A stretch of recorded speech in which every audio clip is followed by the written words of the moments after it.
Good evening, all of you, and congratulations to Aarti. Aarti, you have taken 20 years. I've been waiting. But like all, like a slow-cooked food, I think the wait has been worth it. The outcome has been awesome. Very refreshing read. I am not an academic. I'm not an anthropologist, sociologist. What little I know of anthropology is as a science close to maybe like zoology.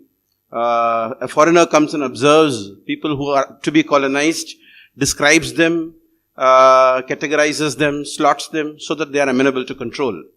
And I find that this is a very different approach to anthropology that Aarti has brought about. Her description is not of the other, but of one of us. She's describing the community as she would describe a neighbor and a friend rather than an alien. And I found that this approach, at least to me, is very new, refreshing, and I must congratulate Aarti for having pulled it off without being judgmental or without imposing her prejudices in the way she has gone about the description. And one of the things that really drew me when I went through the book was the empathetic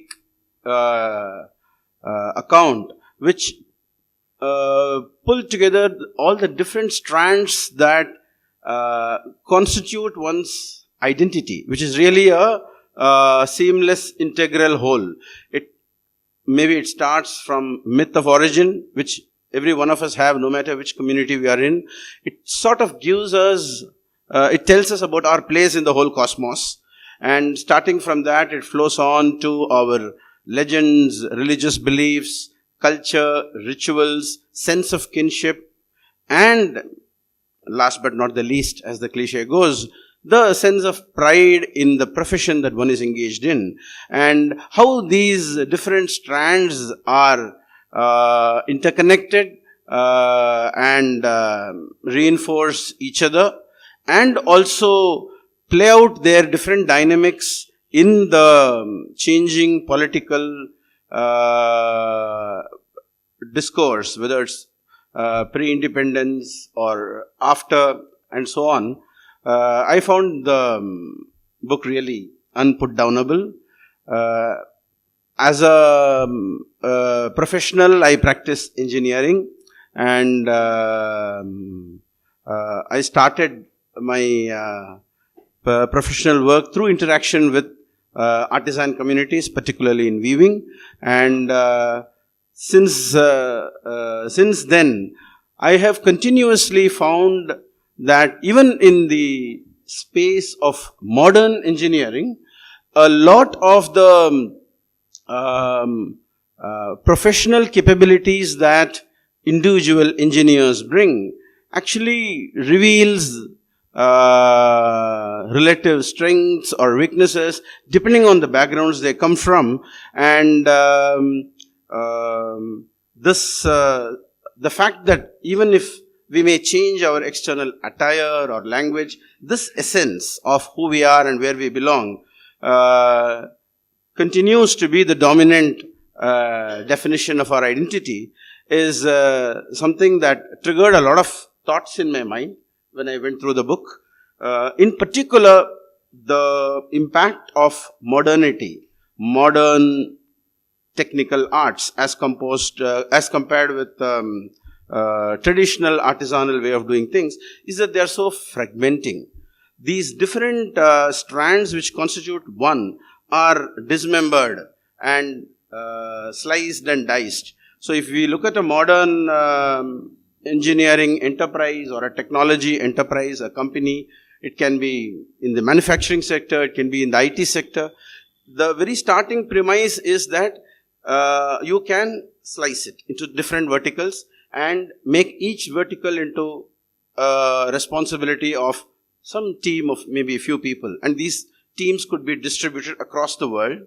And again, it's horizontally also sliced in the form of hierarchy. So bits and pieces, these fragments are then assembled by different people. So when I talk to somebody who is involved in technical work in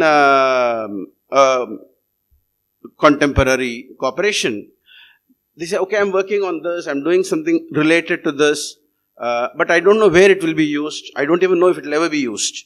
So this alienation is something that's actually quite frightening. It is frustrating, which is why we have so much of churn and attrition in most of the modern technical enterprises.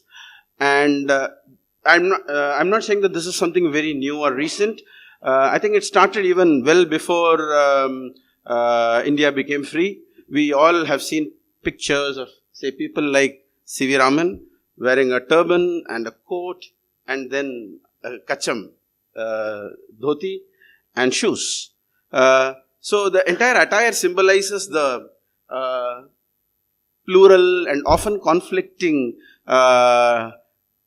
influences of the times that somebody like him would live in. He would maybe during the day be doing cutting edge physics, and then when he comes home, at the door he would remove the shoe and the coat and then walk in, wash his legs and walk in, and then he will probably consult the Panchangam to know when is the next eclipse and what's an auspicious time to do some activity. So we have this remarkable ability to sort of split, but beyond a point it's not tenable. And today the new avatar of this onslaught is digitalization, where learning of any art, technical or aesthetic, has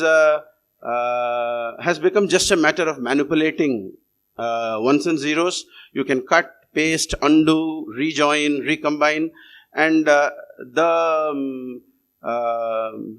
the entire cosmology of how one goes through a rigor to learn anything, whether it is music or weaving or any other skill, is suddenly taking a very different turn. People want to pick up something within short time, upload something, become celebrities, video go viral. So in a larger social context, what is this?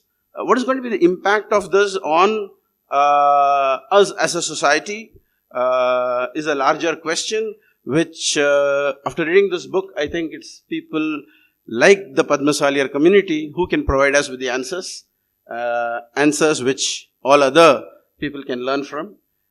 Thank you very much for this opportunity.